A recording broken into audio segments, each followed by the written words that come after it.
c'est toujours la même chose et ce sera toujours la même chose. On ne saura jamais qui c'est qui a laissé la corbeille de croissant sous le robinet du bidon de pétrole. Non, ça on ne le saura pas. Et j'aurais beau faire une enquête policière, voilà une affaire dont je ne saurai jamais rien. En tout cas, il y a une chose que je sais, c'est que ce n'est pas moi. Moi, j'étais à la messe. Je sais que c'est pas moi non plus. Alors, qui est-ce? C'est peut-être un client de l'épicerie qui, en voulant prendre un croissant, a poussé le panier sans y faire attention, de telle façon que le panier de croissant est venu se placer sous le robinet du bidon de pétrole. Tu en as pris, toi, des croissants? Ah, naturellement, j'en ai pris ce matin pour mon petit déjeuner, quoi. Pour me nourrir. Ça, non. Pourquoi ça, non? Parce que tu manges, mais tu ne te nourris pas. Celui qui te nourrit, c'est moi. Ton père, qui était mon frère, ne l'aurait pas fait. C'était un brave homme, oui, mais il n'aimait pas qu'on se foute de lui. Tu me l'as déjà dit bien souvent, ça. Et ça n'a jamais servi à rien. Mais alors, à quoi ça sert que tu me le redis? Oh, je sais bien que j'ai tort. J'ai tort d'espérer qu'un jour tu comprendras qu'il faut travailler pour vivre, et que le métier d'épicier est aussi honnête que l'autre, et qu'un grand galavard de 25 ans pourrait fort bien aider son oncle qui l'a recueilli, qui l'a nourri, et qui continue à le nourrir en s'esquintant le tempérament. Oh, je vois clairement où tu veux en venir. Là, tu vas encore me dire que je suis un bon à rien. Oh, que non. Bon à rien, mais ce serait encore trop pire. Tu n'es pas bon à rien, tu es mauvais à tout. Je ne sais pas si tu me saisis, mais moi, je me comprends. Je te saisis, je suis profondément blessé. Voilà comme il est. Il fait des grimaces et tout ce qu'on peut lui dire, il s'en fout. Ton frère, au moins, lui, il est reconnaissant. Lui, il travaille dans le magasin. Il met un point d'honneur, lui, à se tenir au courant de nos difficultés. Le baril d'anchois qui était moisi, c'est lui qui a réussi à le vendre à M. Carbonnière, l'épicier des Acates. Et pourtant, c'était difficile. Les anchois étaient gonflés, ils étaient pleins de petits champignons verts, on les aurait pris pour des maquereaux. Eh bien, il a vendu, lui, ce baril. Il est aveugle, M. Carbonnière? Je lui ai dit que c'était des anchois des tropiques. Voilà l'idée, voilà l'imagination. Il a trouvé ça, lui. Lui? Oh, mais je sais ce qui lui a monté l'imagination à lui. Qu'est-ce que c'est? Tu savais très bien que ces anchois, si tu les avais pas vendus, c'est nous qui les aurions mangés. Oui, ici, sur cette table. Les anchois des tropiques, nous les aurions vus défiler tous les jours, jusqu'à la fin du baril, ou jusqu'aux obsèques tropicales de la famille. Qu'est-ce que ça veut dire? Ça veut dire que ce pâté de foie, c'est celui que les clients te refusent parce qu'il a tourné. Et il est là, lui. Aigrement, lui, pour me nourrir. Moi, mais pas si bête, je mangerais plutôt de la mortora. Et son rôti de porc, il est avarié. Une personne l'a mangé de seule tranche. C'est Madame Graziani. Je dis c'est parce que c'est aujourd'hui. Parce que demain, il faudra peut-être dire c'était. Depuis cette tranche, elle est couchée. Et à l'heure qu'il est, elle est peut-être à l'agonie, tranchée.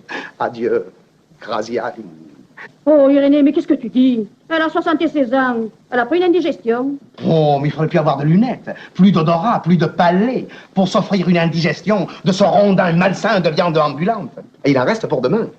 Il faudrait l'attacher dans le plat, parce que cette nuit, il va s'en aller. Mais qu'il faut t'entendre. Mais Clarisse, laisse-le dire. L'exagération de sa critique en démontre l'absurdité. Cette viande est excellente et j'en ai mangé par gourmandise. Oh, mais toi, tu as l'habitude. En ce qui concerne les poisons alimentaires, tu es vacciné, fortifié, blindé. Il les avale, il les digère, il les distille. C'est un véritable alambic. C'est l'alambic des Borgia. Dis-moi, tu m'appelles alambic, gorancier. Irénée, tu sais que si l'oncle se met en colère... Il se met en colère, il va encore s'étouffer comme d'habitude. Et ça me fera de la peine. Parce que l'oncle, malgré sa sauvagerie envers moi, je l'aime beaucoup. Bonjour.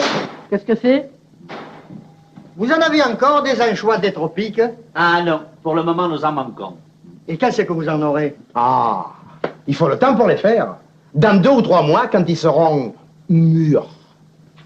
Et je pourrais en trouver ailleurs? Impossible. Spécialité de la maison. Alors tant pis, merci quand même. Oui. Au revoir. Au revoir, monsieur. Bravo. Voilà une fière leçon pour toi. Admire cet enfant. Il nous arrive une catastrophe, un désastre. 50 kilos d'anchois qui moisissent sans rien dire. Eh bien, lui, de notre désastre, il fait une spécialité. Il crée un poisson nouveau. Un poisson auquel Dieu n'avait pas pensé. Et il en fait une friandise inconnue. Il a peut-être eu tort de vendre tout le paquet au même épicier, à celui des Acates.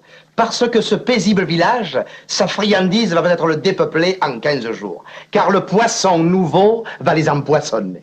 Eh bien, c'est ça. Délivre-le. Reproche-lui son initiative. Casimir, je te félicite. Voilà 10 francs pour tes menus plaisirs.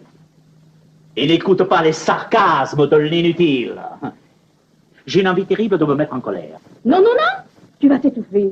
Est-ce que ça ne vaut pas la peine que je m'étouffe une fois de plus quand j'entends des choses pareilles? Mais nom de Dieu de Trafalgar, est-ce que c'est une chose imaginable, un individu qui ne veut pas travailler? Ah, pardon, je ne veux pas travailler dans l'épicerie. Quand je me vois dans cette boutique... Ce n'est pas une boutique, c'est un magasin. Je te le dis pour la 500e fois. Et si tu veux, quand je me vois dans ce magasin, entre la morue sèche et le roquefort humide, ça me donne mal au cœur. De discuter sur la qualité des pommes de terre avec Madame Laurie Bouchon, qui veut toujours les payer 1 sou de moins, ça ne m'intéresse pas. Je ne suis pas né pour ça. Et pourquoi es-tu né? Pour une autre carrière, parce que moi je suis sûr que j'ai un don. Oui, si tu possèdes quelque chose, c'est certainement un don. Parce qu'avec l'argent que tu as gagné, tu n'as pas dû te payer grand-chose. Je parle d'un don naturel, d'un don de naissance, d'un don de Dieu. Ça nous fait bien plaisir d'apprendre que tu as un don de Dieu. En dehors de ton gros appétit, de ta paresse et de ta grande gueule, je me demande un peu ce que Dieu a bien pu te donner. Un talent caché. Bien caché. Moi, je sais ce que c'est. Si jamais tu le dis après les promesses que tu m'as faites, tu es un homme déshonoré. Je ne le dis pas. Je dis seulement que c'est vrai que tu as un talent caché et que moi, je le sais depuis longtemps. Et ça peut rapporter quelque chose, ce talent? Des millions, tout simplement. Des millions de quoi? De francs. Oh, folie des grandeurs, il ne manquait plus que ça. Tu ne me crois pas? Non, mais je le sais.